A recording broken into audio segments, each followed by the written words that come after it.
سامعین، ہم اپنی پچھلی قسط میں ذکر کر رہے تھے قیامت کی دوسری بڑی علامت خروج دجال کا۔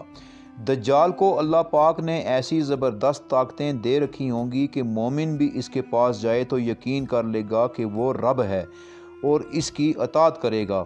فتنہ دجال ہر چیز پر غالب ہوگا، چاہے مال ہو یا اولاد، شراب ہو یا شباب، نیکی ہو یا بدی، غرض اس کو اللہ نے بہت طاقتیں دے رکھی ہوں گی اور یہ سچ پہ پردہ ڈال دے گا، جھوٹ کو سچ کر کے دکھائے گا، ایسا سچ جسے ہر ذی روح ماننے پر مجبور ہو جائے گا۔ اس کے مذہب کے مطابق جو لوگ اس پر ایمان لے آئیں گے، دنیا میں بھی ان کی جنت بن جائے گی اور مرنے کے بعد بھی دجال انہیں جنت عطا کرے گا۔ وہ تمام پابندیوں سے پاک، من چاہی گناہ آلود زندگی گزارنے کی ترغیب دے گا۔ اس کو شیطان کی بھی بھرپور مدد حاصل ہوگی، دونوں مل کر دنیا کو گمراہ اور لادین کر دیں گے۔ وہ ایسے ایسے کرتب دکھائے گا کہ انسانیت کی آنکھیں دنگ رہ جائیں گی۔ حضرت ابو ہریرہ رضی اللہ تعالیٰ عنہ سے روایت ہے کہ نبی کریم صلی اللہ علیہ وآلہ وسلم نے فرمایا، قیامت اس وقت تک نہیں آئے گی جب تک مسلمان یہودیوں سے جنگ نہ کر لیں۔ چنانچہ اس جنگ میں جو دجال کے ہوتے ہوئے ہوگی، مسلمان تمام یہودیوں کو قتل کر دیں گے، یہاں تک کہ یہودی پتھر اور درخت کے پیچھے چھپیں گے تو وہ پتھر اور درخت یوں کہے گا، اے مسلمان، اللہ کے بندے ادھر آ، میرے پیچھے یہودی چھپا بیٹھا ہے، اس کو مار ڈال، مگر غرقد ایسا نہیں کہے گا کیونکہ وہ یہودیوں کا درخت ہے۔ یہ حوالہ ہے جی مسلم شریف کا، جلد نمبر 4 صفحہ نمبر 2239۔ سامعین، یہ جنگ حضرت عیسیٰ اپنے مسلمان ساتھیوں کے ساتھ مل کر ان کی قیادت کرتے ہوئے دجال اور اس کے پیروکار یہودیوں کے خلاف لڑیں گے۔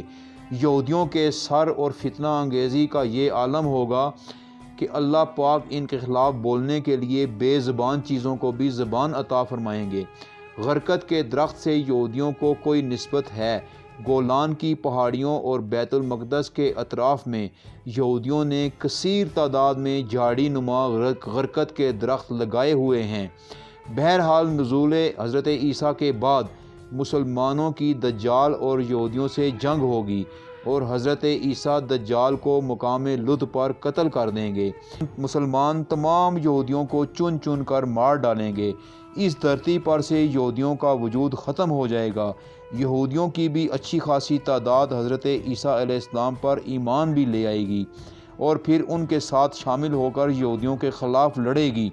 اسی طرح عیسائیوں کی بھی ایک بڑی تعداد مسلمان ہو جائے گی۔ سامعین، آپ دیکھ رہے ہیں دستک ٹی وی کی سیریز کیا قیامت قریب ہے کی قسط نمبر 34۔ لیکن اگر آپ نے ابھی تک ہمارا چینل سبسکرائب نہیں کیا تو پہلے اسے سبسکرائب کر لیں اور ساتھ ہی بیل آئیکن پریس کر لیں تاکہ آپ کو ہماری مزید اپڈیٹس ملتی رہیں۔ معزز سامعین، 1985 سے پہلے تک مقام لد اسرائیل ایک بنجر سا خطہ تھا، لیکن اس وقت لد کے مقام پر ایک نہایت عالی شان ایئرپورٹ بن چکا ہے اور ایئرپورٹ کے باہر ایک بڑا محراب نما دروازہ بنایا گیا ہے جس کے اوپر تحریر ہے، اس خدا کا انتظار ہے۔ غالباً ہو سکتا ہے کہ دجال حضرت عیسیٰ علیہ السلام کا سن کر لد کے ایئرپورٹ سے کسی تیز ترین رفتار ہوائی جہاز پر بیٹھ کر یورپ یا امریکہ فرار ہونا چاہتا ہو، مگر حضرت عیسیٰ علیہ السلام اس کو جا پہنچیں گے اور اسے اسی مقام پر قتل کر دیں گے۔ سامعین، علامات قیامت کی بڑی علامتوں میں سے تیسری علامت ہے یاجوج و ماجوج کا خروج۔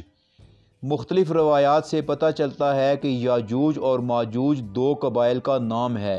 بہت وحشی اور ظالم قوم ہے۔ یہ قوم جہاں آباد ہے، ان کے مشرق اور مغرب میں عمودی دیواروں کی مانند دو سربا فلک پہاڑ واقع ہیں۔ ان کے شمال میں دریائے شور واقع ہے جس کا پانی منجمد اور غلیظ ہے اور اس میں کشتی رانی ناممکن ہے۔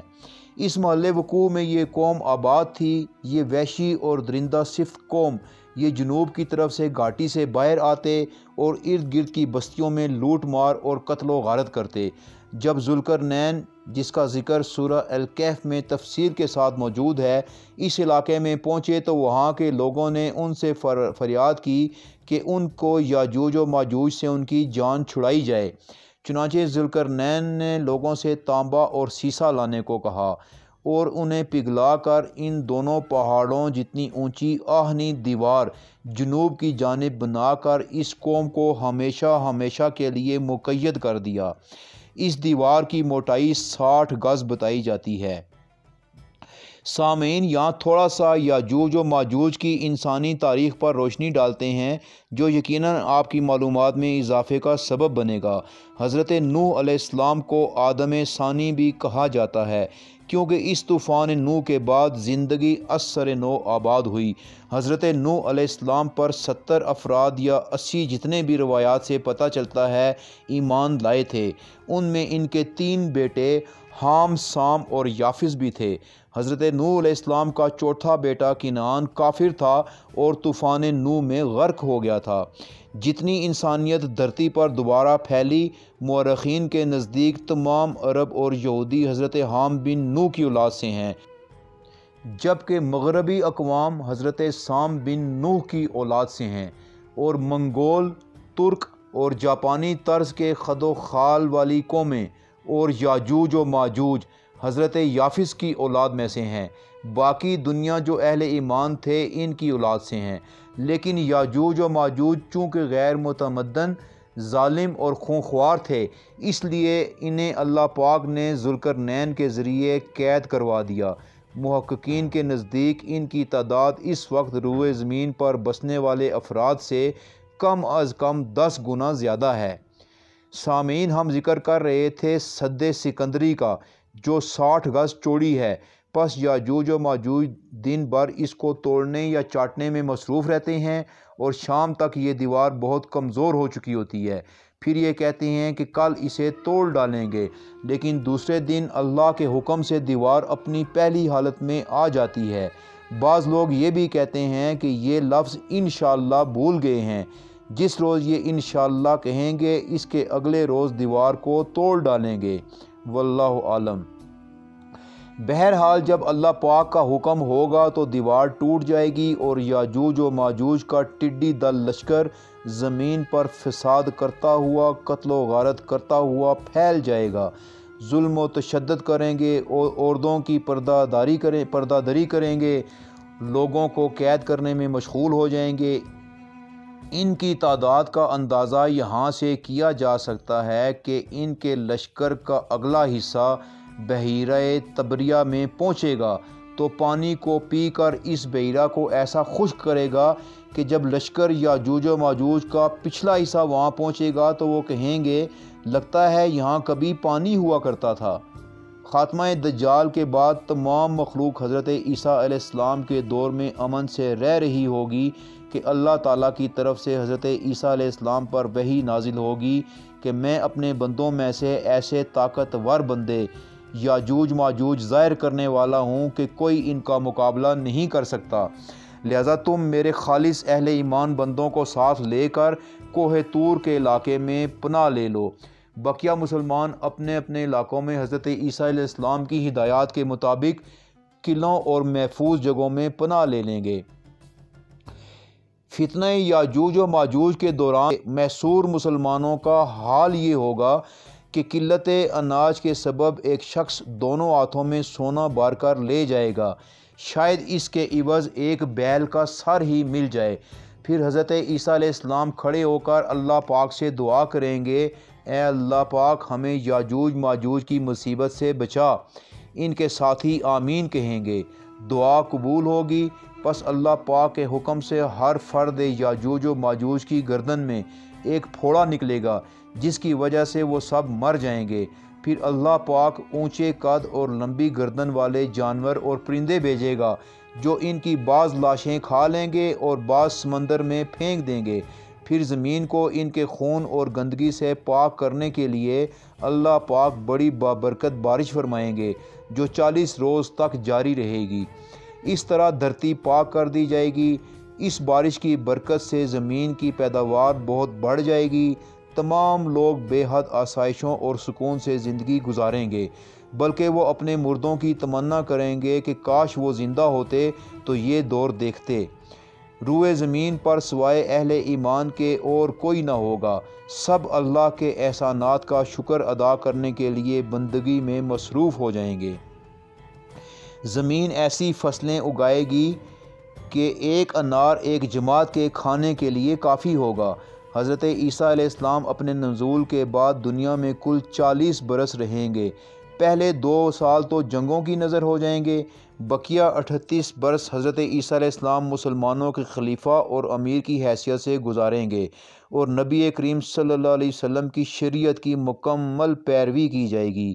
آپ علیہ السلام کا نکاح ہوگا، اولاد ہوگی، پھر انتقال فرما جائیں گے۔ آپ کو نبی کریم صلی اللہ علیہ وسلم کے ساتھ پہلو میں، جہاں ان کی قبر کی جگہ بھی رکھی گئی ہے، دفن کر دیا جائے گا۔ سامعین، نمبر 4 ہے مشرق و مغرب میں مکان کا دھنسنا، منکرین تقدیر کی ہلاکت اور بڑا دھواں۔ حضرت عیسیٰ علیہ السلام کے وصال فرما جانے کے بعد آنے والے چند حکمرانوں کے دور تو اچھے گزریں گے، لیکن اس کے بعد خواہشات نفسانی عام ہو جائیں گی، دنیا تیزی سے گمراہ ہو جائے گی، مشرق اور مغرب میں مکان زمین میں دھنس جائیں گے، جن میں موجود منافقین اور منکرین تقدیر ہلاک ہو جائیں گے۔ پھر ایک بڑا دھواں نمودار ہوگا جو متواتر 40 روز تک دنیا پر چھایا رہے گا۔ اس دھوئیں سے اہل ایمان تو صرف قدرت حواس اور زکام میں مبتلا ہوں گے، لیکن کفار اور منافقین بے ہوش ہو جائیں گے۔ انہیں 3 دن بعد ہوش آئے گا، پھر دھواں غائب ہو جائے گا اور مطلع صاف ہو جائے گا۔ میرے معزز سامعین، آپ دیکھ رہے ہیں کیا قیامت قریب ہے کی قسط نمبر 34، جو اب اپنے اختتام کو پہنچتی ہے، اور انشاءاللہ بہت جلد ہم اگلی قسط کے ساتھ دوبارہ آپ کی خدمت میں حاضر ہوں گے۔ تب تک کے لیے اجازت چاہیں گے۔ اللہ نگہبان۔